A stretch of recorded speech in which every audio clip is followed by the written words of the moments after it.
এই ঈদে বাংলাদেশে কোরবানির জন্য ভারতীয় গরু আর আসছে না। হ্যাঁ, ঠিকই শুনছেন। সীমান্ত পেরিয়ে ঢুকতে পারেনি একটাও চোরাচালান গরু। দেশের অভ্যন্তরেই তৈরি হয়ে গেছে ১ কোটিরও বেশি পশু, যা দেশের সম্পূর্ণ চাহিদা মেটাতে পারবে।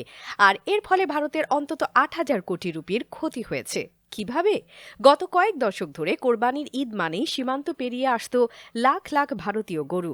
দেশের বাজার নিয়ন্ত্রণ করত সেগুলো।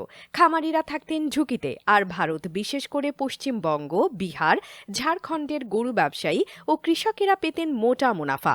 কিন্তু ২০২৫ সালের চিত্র একেবারে বদলে গেছে।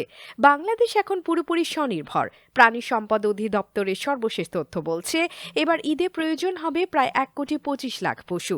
আসার কথা হলো এই চাহিদা পুরোটাই মেটাতে পারবে আমাদের দেশীয় উৎপাদন। আর এটাই বদলে দিচ্ছে দক্ষিণ এশিয়ার অর্থনীতির হিসাব। ভারতের গরু এখন সীমান্তেই আটকে।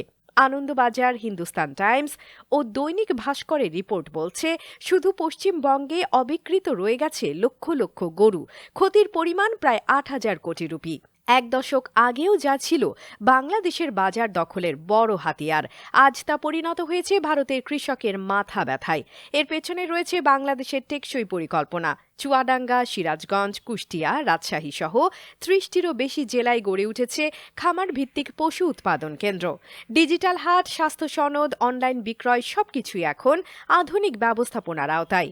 আর লক্ষ্য কেবল দেশ নয়, আন্তর্জাতিক বাজারে গরু রপ্তানি। ইতোমধ্যেই চট্টগ্রাম বন্দরে ২টি আন্তর্জাতিক রপ্তানি চুক্তি স্বাক্ষরিত হয়েছে।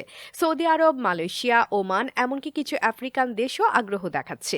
এফএও ও আন্তর্জাতিক পশু স্বাস্থ্য সংস্থা আশাবাদ জানিয়েছে, এই গতি অব্যাহত থাকলে বাংলাদেশ ২০২৭ সালের মধ্যে শুধু গবাদি পশু থেকেই আয় করতে পারবে $৫০০ মিলিয়ন। একসময় ভারতের উপর নির্ভর করে চলা বাংলাদেশ আজ গরু, পেঁয়াজ, রসুন, এমনকি ওষুধেও বিকল্প উৎস খুঁজে নিচ্ছে। এই গরুর খামার এখন কেবল মাংসের যোগান নয়, হয়ে উঠেছে বৈদেশিক মুদ্রা অর্জনের এক নতুন দিগন্ত। এটাই প্রমাণ করে পরিকল্পনা, প্রযুক্তি আর স্বনির্ভরতার সমন্বয়ে একটি খামার নয়, গোটা একটি অর্থনীতি গড়ে তোলা সম্ভব। বাংলাদেশ এখন শুধু আমদানিকারক দেশ নয়, একটি রপ্তানিমুখী শক্তি। এই কাহিনী শুনে আপনি কি মনে করেন? ভারত কি এবার নতুন কৌশল নেবে, নাকি বাংলাদেশের এই অগ্রগতি হবে গোটা দক্ষিণ এশিয়ার জন্য একটি রোডম্যাপ? সুমাইয়া কবির, আজকের বাংলা, মাল্টিমিডিয়া ডেস্ক।